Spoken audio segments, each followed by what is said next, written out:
యావత్ భారతదేశంలో వినాయకుడికి ఉన్నంత క్రేజ్ మరే దేవుడికి లేదంటే అతిశయోక్తి కాదు. వినాయకుడికి నవరాత్రులతో పాటు ఉత్సవాలు ఎందుకు చేస్తారు, అసలు ఈ వేడుకల వెనుక అంతరార్థం ఏమిటి అన్నది ఇప్పుడు మనం తెలుసుకునే ప్రయత్నం చేద్దాం. ముందుగా మీ అందరికీ వినాయక చవితి శుభాకాంక్షలు. పూర్వం గజాసురుడు అనే రాక్షసుడు శివభక్తుడు. శివుని తన శరీరంలో దాచుకున్నాడు. కానీ విష్ణువుకు ఇచ్చిన మాట ప్రకారం తన శిరస్సును లోకపూజం చేయమని కోరి మరణించాడు. కైలాసంలో శివుని రాక కొరకై ఎదురుచూసే పార్వతి పిండితో ఒక బాలుని బొమ్మ చేసి ప్రాణం పోసింది. తను స్నానానికి వెళ్ళినప్పుడు ఆ బాలుడిని వాకిలి వద్ద కాపలా ఉంచింది. ఆ బాలుడు ద్వారం దగ్గర శివుని అడ్డుకున్నాడు. కోపించిన శివుడు బాలుని తల తెగనరికాడు. విషయం తెలుసుకొని పార్వతి హతాశురాలైంది. అప్పుడు శివుడు గజాసురుని శిరస్సును అమర్చి తన కొడుకుని తిరిగి బతికించాడు. గణపతిగా నియమించాడు. వినాయకునికి అనేక నామములు పేర్లు ఉన్నాయి.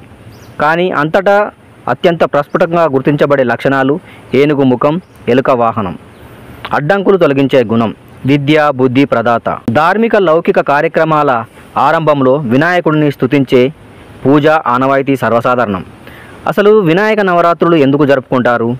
భాద్రపద మాసంలో వానలు పడుతూ ఎక్కడికక్కడ చిత్తడిగా బురదగా ఉంటుంది. గుంటల్లో నీళ్లు నిలిచి సూక్ష్మక్రిములు వ్యాప్తి చెందే అవకాశం ఉంటుంది.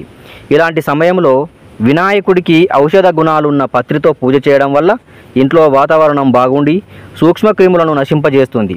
అందుకని ప్రకృతిలో లభించే గరికతో పాటు 9 రకాల పత్రి, 21 రకాల ఆకులు, పువ్వులతో పూజించడం ఆనవాయితీగా వస్తుంది.